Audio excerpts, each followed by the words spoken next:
Oh, I got that right. I got that right. That was like a quick glance and then I still got it right. Hi everyone, and welcome back to Big City B. I'm B for those of you who are just joining me for the first time. If you're new here, thank you so much for checking out my channel. I'd really appreciate it if you'd hit that subscribe button and the bell notification so you know when my next videos go out. If you're old here, thanks for sticking with me. Alrighty, let's get started. Today's book review is going to be Station 11 by Emily St John Mandel. The genre for this book is going to be dystopian future sci-fi. There are a few trigger warnings in this book, so make sure you check out the description down below. Alrighty, here's your summary. One snowy night, a famous Hollywood actor slumps over and dies on stage during a production of King Lear. Hours later, the world as we know it begins to dissolve. Your characters for this book. For track 1, we have Arthur, Miranda, and Kristen. For track 2, we have Jeevan and Clark. For track 3, we have The Prophet.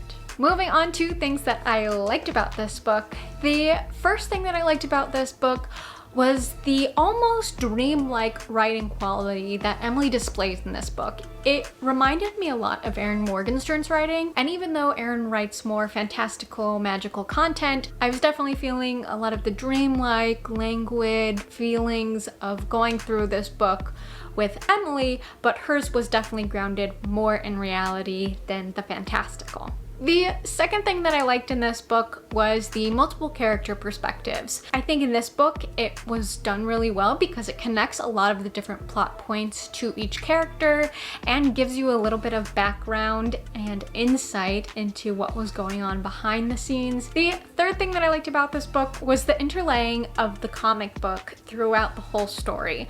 I just thought this mixed media was really interesting, and I could vividly picture what the comic book would look like and what it represented to other people and what they got from the comic. I think is also really interesting, especially with, I don't want to give anything away with who comes into contact with the comic book, but I think it's really interesting to track how each character interacted with it and what it really meant for them. The fourth and final thing that I liked about this book kind of plays off the second thing that I liked.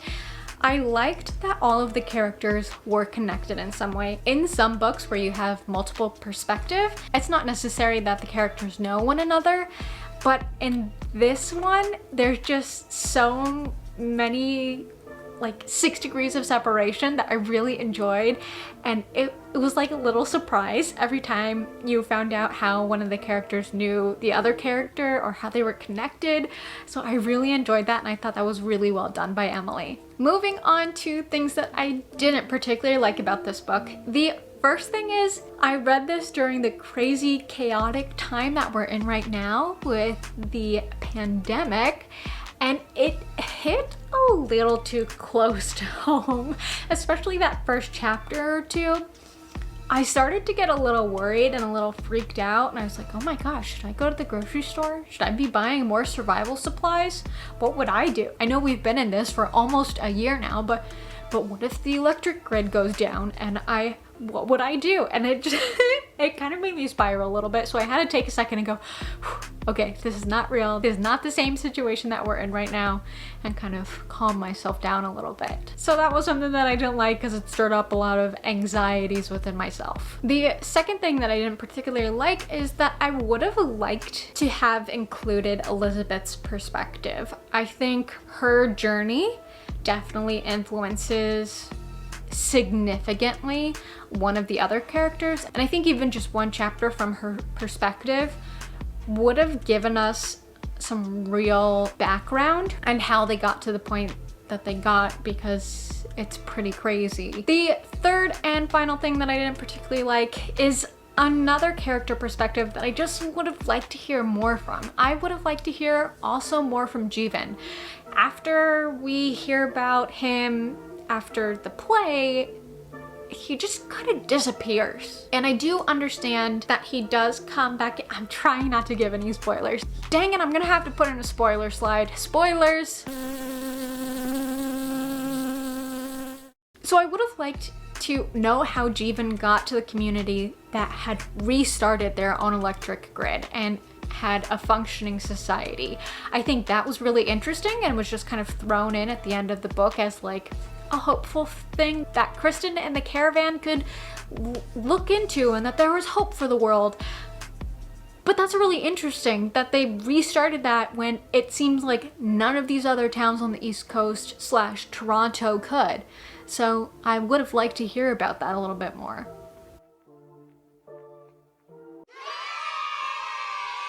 So once again, it's time for our Goodreads takes. Goodreads gave this book a 4.05. The things that Goodreads liked was that everyone was connected, it was a thought-provoking, haunting, atmospheric story, and also a story of human resilience in times of emergency, of disaster. Then there's the things that Goodreads didn't like.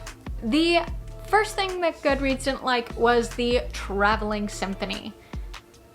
Maybe they just didn't like the device of this, but I like the traveling symphony. Maybe it's because I'm an artist, so I liked that there was still traveling troops during times of disaster, but I also feel like this is historically accurate. There have always been musicians and actors who are caravanning around and bringing art and a little bit of happiness and a little bit of hopefulness to people all around. The second thing that Goodreads didn't like was that the characters were uninteresting and underdeveloped. And I don't agree with this one because there's a lot of information for each character is given, but you need to be paying attention. You need to be able to read each person's story and interconnect it. Emily didn't just throw out a bunch of information at you guys to fully develop the characters. You need to do a little bit of the work. And I bet if she had just thrown out all of that information about the characters so you felt like they were developed, you would have said, I felt like they were just telling and not showing. So here's your showing, do the work for it. The third and final thing that Goodreads didn't like was they thought that the book in general was uninteresting and didn't add anything to the genre. God, sometimes I feel like these people are so, what's the word, stuck up. Not persnickety, but it's what a majority of NYU kids are, pretentious. Yes, I feel like some of these reviewers are so pretentious. I've read a lot of dystopian novels and I feel like each one adds something, even if it's very little in its own way. Like, I haven't read any dystopian novels who have interlaid comic sections in the story before. That was interesting.